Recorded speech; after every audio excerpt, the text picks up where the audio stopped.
Saat ini, anak muda kaum milenial di berbagai pelosok Indonesia juga mulai mengenal artis K-pop dan gemar menonton drama Korea. Maraknya budaya K-pop diharapkan juga dapat menginspirasi munculnya kreativitas anak muda Indonesia dalam berkreasi dan mengenalkan keragaman budaya Indonesia ke luar negeri. Demikian pernyataan Wakil Presiden Kiai Haji Ma'ruf Amin. Menurutnya, budaya Korea di Indonesia melalui K-pop atau musik pop Korea dan film drama Korea berpotensi meningkat kreativitas generasi muda Indonesia dalam membawa budaya Indonesia go internasional. Pernyataan yang mengejutkan memang mengingat latar belakang beliau sebagai seorang kiai. K-wife. Di Indonesia tersebar budaya Korea berawal dari drama Korea yang terbatas digemari masyarakat. Tidak terbatas hanya pada drama dan musik, semua yang berbau Korea seperti fashion, makanan, hingga permainan komputer menjadi mesin utama popularitas K-wife.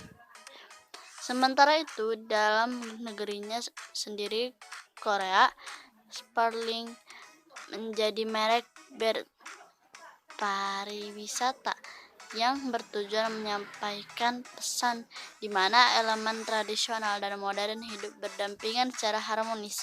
Tak heran jika popularitas K-wife yang terdiri dari K-pop, film, serial TV, hingga budaya Korea Selatan kini menjamah hampir seluruh pelosok dunia.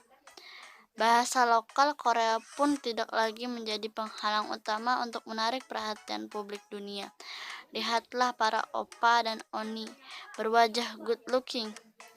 Faktor utama kesuksesan K-wife juga dukungan pemerintah Korea Selatan dan inovasi serta inisiatif sektor swasta dengan faktor utama kesuksesan K-wife. Namun, di negeri muslim bernama Indonesia ini, sudah tepatkah K-pop jadi inspirasi? Bagaimana pengaruh dengan akidah umat? K-pop sungguh tidak mencerminkan latar belakang identitas Indonesia sebagai negeri muslim terbesar di dunia.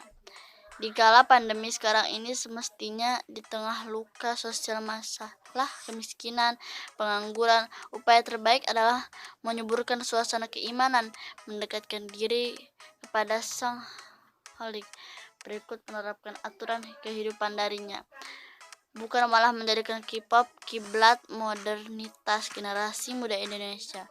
Tidakkah ini malah menjadikan inspirasi yang begitu kental dengan fata morgana? Padahal generasi adalah aset bagi kemajuan negeri. Kualitas generasi tampak begitu recah dan abal-abal jika diharuskan terinspirasi dari K-wife, benar-benar langkah yang jauh dari Islam. Tahukah mengapa demikian? Korea menuju jurang kehancuran. Sejujurnya Korea Selatan sendiri tengah menuju jurang kehancuran peradaban. Pernahkah kita mengukur seberapa kelam dunia selebritas Korea? Belum lagi kemerosotan generasi di tengah masyarakatnya. Tingginya angka bunuh diri di kalangan artis Korea. Bagaimana tingginya angka operasi plastik di tengah masyarakat demi tetap bisa menyegarkan mata yang memandangnya. Pun betapa rendahnya angka pernikahan di sana akibat kaum perempuan sudah banyak yang enggak menikah. Fungsi peradaban adalah sebagai hulu bagi kehidupan. Namun, kehidupan hakiki masyarakat pelaku dan pelaju K-wife itu penuh balutan kepalsuan. Mereka tak ubahnya generasi rapuh yang menjalani peradaban lampu. Kebenaran tak lagi menjadi sesuatu yang berarti, karena kebenaran sejati bisa diperjualbelikan dengan indahnya tampilan fisik melalui seonggok nominal. Tujuan kehidupan saja mereka tak paham. Bagaimana bisa menjadi inspirator? Kemajuan peradaban betul-betul inspirasi yang omong kosong. Kaum muda muslim di negara ini adalah orang-orang yang tengah menempuh jalan ketaatan kepada Rabb-Nya. Mereka juga senantiasa berusaha menepati sunnah Rasulullah-Nya. Namun, kini mereka terpengaruh suasana sekularisme Indo K-pop.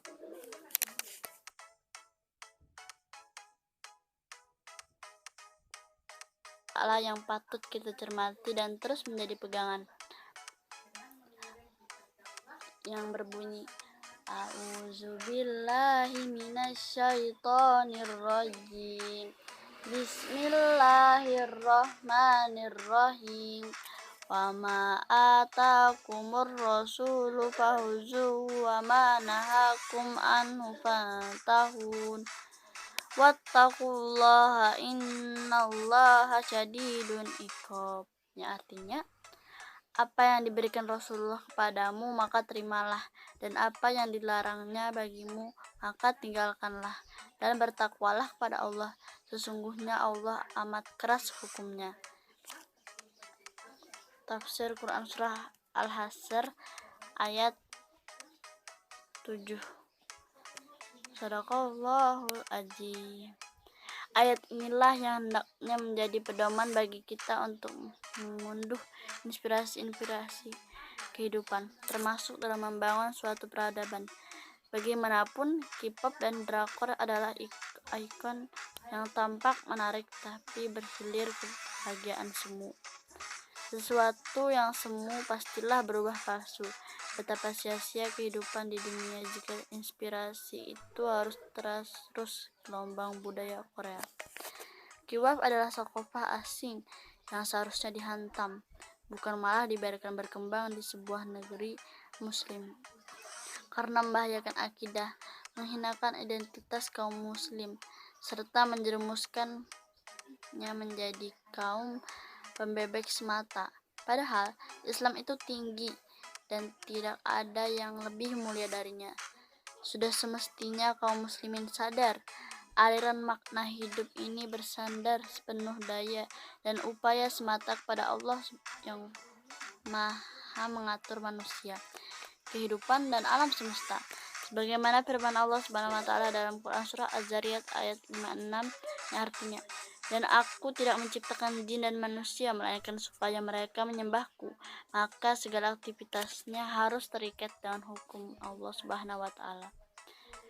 Peradaban kapitalisme lah induk hulu kiwaif. Peradaban sekuler itu akan terus menyuplami ide-ide kufur di mana agama harus dipisahkan dari kehidupan, serta peran Tuhan yang harus dipinggirkan. Peradaban ini bertentangan dengan fitrah manusia, tidak memandang aspek spiritual sedikit pun dalam kehidupan umum.